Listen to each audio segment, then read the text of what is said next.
موت کا دن، موت کا دن سب سے سخت دن ہے، سب سے سخت دن ہے۔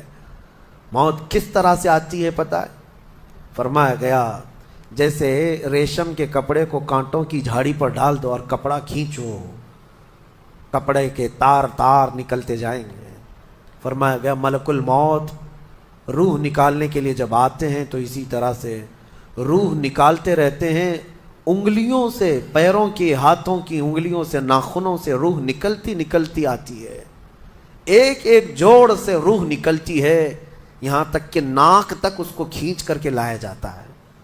اور قرآن میں اللہ فرماتا ہے تم اگر دیکھو گے کہ روح کیسی نکالی جا رہی ہے، یضربون وجوہہم وادبارہم، فرشتے آتے ہیں پیٹھ پر، پیچھے مارتے ہیں، زور زور سے مارتے ہیں اور پیشانیوں پر مارتے ہیں اور یہ کہتے ہیں اے نکل جا روح۔ اللہ فرماتا ہے تم اگر دیکھو گے کہ فرشتے کس طرح روح نکالتے ہیں تو کانپ کر رہ جاؤ گے، مار مار کر کے روح کو نکالا جاتا ہے۔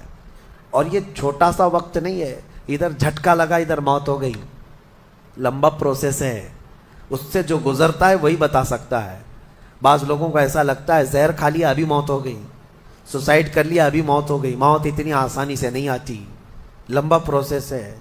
موت سے پہلے فرشتے آ جاتے ہیں، چاہے تم اچھے آدمی ہو، بیٹھے ہوئے ہو، تم کو بھی اگر موت آنی ہے تو تم پہلے فرشتوں کو دیکھنے لگ جاؤ گے، لیکن بتا نہیں سکتے کسی کو۔ موت سے تھوڑی دیر پہلے فرشتے قریب آ جاتے ہیں، پہلے جماعت فرشتوں کی آتی ہے، پھر ملک الموت آتے ہیں۔ ملک الموت ان فرشتوں کے بیچ آتے ہیں، جیسے ہی یہ مرنے والا آدمی ملک الموت کو دیکھ لیتا ہے پھر اس کے جسم میں کپ کپی طاری ہو جاتی ہے، اور ایسی کپ کپی طاری ہوتی ہے کہ کبھی پیشاب نکل جاتا ہے، کبھی پخانہ نکل جاتا ہے۔ اکثر دیکھنا مرنے والوں کی نجاست نکل جاتی ہے۔ ملک الموت کو وہ بہت قریب سے دیکھتا ہے، اور ان کی دو شکلیں ہیں، ایک بہت بھیانک شکل ہے، اس کو دیکھنا ہی عذاب ہے، اور ایک بہت خوبصورت شکل ہے، ان کو دیکھنا ہی رحمت ہے۔ وہ نیک بندوں کی روح نکالنے کے لیے جب جاتے ہیں تو خوبصورت شکل میں جاتے ہیں، اور جب گنہگاروں کی روح نکالنے جاتے ہیں تو بھیانک شکل میں جاتے ہیں، اور ان کو دیکھتے ہی مرنے والے کا جسم پیلا پڑ جاتا ہے، پیشانی اکھڑ جاتی، آنکھیں پھٹی رہ جاتی، اور پھر خرخرا آنے لگ جاتا ہے، یعنی خر خر کی آواز تیز ہو جاتی ہے۔ وہ بولنا چاہتا ہے اپنے پاس والوں کو لیکن بول نہیں سکتا، بند ہو جاتا ہے۔ یہ وہ وقت ہے جب اس کے توبہ کا دروازہ بھی بند ہو جاتا ہے۔ اب اگر فرشتوں کو دیکھ کر کوئی توبہ بھی کر لیا، ایمان لایا، تو اس کا ایمان قبول نہیں۔ اس وقت سے پہلے پہلے تک جو بھی ایمان لایا یا توبہ کیا اس کی توبہ قبول ہے، لیکن موت کا خرخرا آ گیا اور فرشتوں کو دیکھ لیا، اس کے بعد بہت سارے کافر بھی پکاریں گے کہ ہم ایمان لاتے ہیں اللہ پر، نہیں، اب ایمان قبول نہیں ہوگا۔ موت اتنی آسانی سے نہیں آتی، اس کا پروسیس ہے۔ فرشتے آتے ہیں، ملک الموت آتے ہیں، پھر اس کے بعد اس کو گھور کر دیکھتے ہیں، پھر اس کو چت لٹا دیا جاتا ہے، یا جس حالت میں بھی ہے وہ گر جاتا ہے، کھڑا ہے تو گرتا ہے، بیٹھا ہے تو گرتا ہے، موت آنے سے پہلے لڑک جاتا ہے۔ یہ ضروری بھی نہیں ہے کہ آج میں اپنے آپ کو سنبھال کر بیٹھا ہوں، اگر میری موت آنی ہے اسی کرسی سے گر جاؤں، اسی جگہ سے ہم گر جائیں۔ اور اس کے بعد ملک الموت روح کھینچنا شروع کرتے ہیں، پیروں کے ناخنوں سے لے کر، ہاتھوں کے ناخنوں سے لے کر، اس کے جسم کے ہر حصے سے لے کر ناک تک کھینچتے ہوئے لاتے ہیں، اور اس کے بعد جب پوری روح نکل جاتی ہے وہ لے کر کے چلتے رہتے ہیں، اور مردہ ان کو جاتے ہوئے دیکھتا رہتا ہے۔ آنکھیں سب سے لاسٹ میں کھلی رہتی، کسی بھی مرنے والے کی آنکھیں بند نہیں رہتی، کھلی رہتی، وہ دیکھتا رہتا ہے۔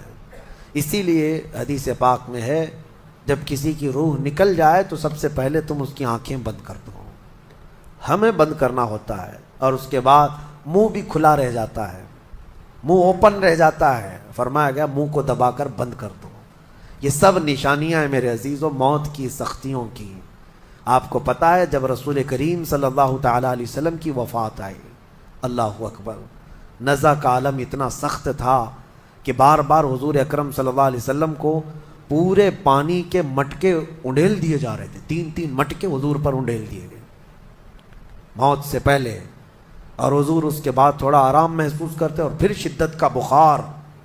اور وہ آخری وقت تھا جب حضرت فاطمہ آپ کے پاس آئی تھی. حضور نے ان کے کان میں بتا دیا، وہ رونے لگ گئی. کیا کہا تھا؟ حضرت فاطمہ کہتی ہیں حضور نے فرمایا اے فاطمہ اب میں جا رہا ہوں، میرا آخری وقت ہے. پھر ایک دوسرے کان میں ان سے کہا میرے خاندان میں سے سب سے پہلے تم مجھ سے ملنے والی. آج یوم فاطمہ بھی ہے، سیدہ کائنات کا آج یوم وصال ہے، 4 رمضان المبارک. تو رسول کریم صلی اللہ تعالیٰ علیہ وسلم حضرت عائشہ صدیقہ کے سینے سے سر لگا کر لیٹے ہوئے تھے. حضرت عائشہ فرماتی ہیں سنو، مجھے پتہ ہی نہیں تھا. حضور حضرت عائشہ سے زیادہ محبت کرتے تھے، اسی لیے آخر وقت میں حضرت عائشہ کے ہی حجرے میں رہنے لگے، باقی دوسری بیویوں کیا نہیں جاتے. حضرت عائشہ کہتی ہیں میں حضور اکرم صلی اللہ تعالیٰ علیہ وسلم کو کبھی مسواک دے رہی، کبھی پانی کے چھڑکاؤ کر رہی. تھوڑی دیر کے بعد حضور اکرم صلی اللہ تعالیٰ علیہ وسلم لیٹے لیٹے اسی طرح رہ گئے. حضرت عائشہ کہتی ہے میرے سینے پر حضور کا سر تھا، وہ اتنا بھاری ہو گیا مجھے لگتا تھا کہ میری پسلیاں ٹوٹ جائیں گی. یہ حضرت عائشہ کہتی ہے مجھے ایسا لگتا تھا کہ میری پسلیاں ٹوٹ جائیں گی. ہوا کیا تھا؟ حضرت عائشہ فرماتی ہیں دروازے پر جبرائیل امین آئے، روح نکلنے سے پہلے کی بات ہے. حضرت عائشہ فرماتی ہیں حضور کے پاس جبرائیل آخری بار آئے، وہ غمگین حالت میں آئے یا جس حالت میں ہو. حضرت رسول کریم صلی اللہ علیہ وسلم سے عرض کرنے لگے یا رسول اللہ دروازے پر موت کا فرشتہ کھڑا ہے، آپ کی اجازت چاہتا ہے، اگر آپ اجازت دے دیں تو وہ آئے گا اور آپ کی روح پاک کو اللہ کے حضور لے جائے گا. اور یا رسول اللہ آج سے پہلے اس فرشتے نے کسی سے اجازت نہیں لی اور قیامت تک کسی کی روح نکالنے کے لیے وہ اجازت لے گا بھی نہیں. یہ صرف رسول پاک کی خصوصیت تھی. حضور نے فرمایا آنے دو. ملک الموت آئے اور جب حضور کی اجازت سے روح نکالی تو حضرت عائشہ کہتی ہیں اتنا بھاری ہو گیا تھا سر کہ مجھے لگتا تھا کہ میری پسلیاں ٹوٹ جائیں گی سینے کی. اور اس کے بعد حضرت عائشہ فرماتی ہیں میں نے حضور کے سر مبارک کو نیچے کی طرف کیا، مجھے پتہ بھی نہیں تھا کہ حضور کا انتقال ہوا. میں حضور اکرم صلی اللہ علیہ وسلم سے باتیں کرنے میں مصروف تھی، اسی میں حضرت ابو بکر صدیق حجرے میں آئے. پوچھا عائشہ کیا حال ہے حضور کا؟ حضور اکرم صلی اللہ علیہ وسلم کو دیکھا حضرت ابو بکر نے اور پیشانی مبارکہ پر ہاتھ رکھا تو وہ بہت ٹھنڈی تھی. ماتھے کو بوسہ دیا اور ایک آہ بھری اور ایک جملہ کہا تھا یا رسول اللہ ایک بار موت آنی تھی وہ آپ پر آ گئی، اب موت کی سختی اللہ دوبارہ کبھی آپ کو نہیں عطا کرے گا. موت کی سختی کیونکہ حضور کو انہوں نے دیکھا تھا، کئی دنوں سے تکلیف تھی. 13 دن تک حضور پاک صلی اللہ علیہ وسلم کو تکلیف تھی، 13 دن تک. حضرت ابو بکر کہتے ہیں یا رسول اللہ اب موت کی سختی دوبارہ کبھی نہیں آئے گی، جو اللہ کا وعدہ تھا وہ پورا ہو گیا. پورا کھل کر کے رو بھی نہیں پا رہے تھے ابو بکر صدیق اور اپنے اندر دبا بھی نہیں پا رہے تھے. موت کی سختی انہوں نے دیکھا اور اس کے بعد کہا اے عائشہ کیا دیکھ رہی ہو، اللہ کے رسول ہم سے رخصت ہو چکے. پھر انہوں نے آ کر مسجد میں اعلان کیا اے لوگو اللہ کے نبی کا انتقال ہو چکا. اب مجھے یہاں یہ بتانا ہے اگر موت سے کوئی بچ سکتا تھا تو سب سے پہلا نمبر تو رسول اللہ کا ہونا چاہیے تھا، کیونکہ اللہ کے سب سے محبوب نبی وہی ہیں. جب رسول پاک صلی اللہ تعالیٰ علیہ وسلم کو بھی موت آئی تو میاں ہمارا اور تمہارا شمار نہیں، چاہے 100 سال زندگی مل جائے لیکن مرنا ضروری ہے. بہرحال یہ باتیں بڑی طویل ہو جائیں گی. موت کا تذکرہ اس لیے بھی میں زیادہ کرتا ہوں کہ حدیث پاک میں ہے مومنوں کو یہ تذکرہ کرو تاکہ ان کو گناہوں سے نفرت پیدا ہو جائے اور آخرت کے سفر کی تیاری وہ شروع کریں. اللہ کریم ہم سب کو دنیاوی خرافات سے محفوظ فرمائے، دنیا کی لذتوں سے اور یہ فانی خرافات میں مبتلا ہو کر آخرت بھولنے سے اللہ ہماری حفاظت فرمائے. مولا کریم جب ہماری موت آنے کو ہو تو ہماری زبانوں پر کلمہ طیبہ جاری فرما دے. رب ذوالجلال موت سے پہلے تیرے حبیب پاک کے چہرے کی زیارت نصیب فرما.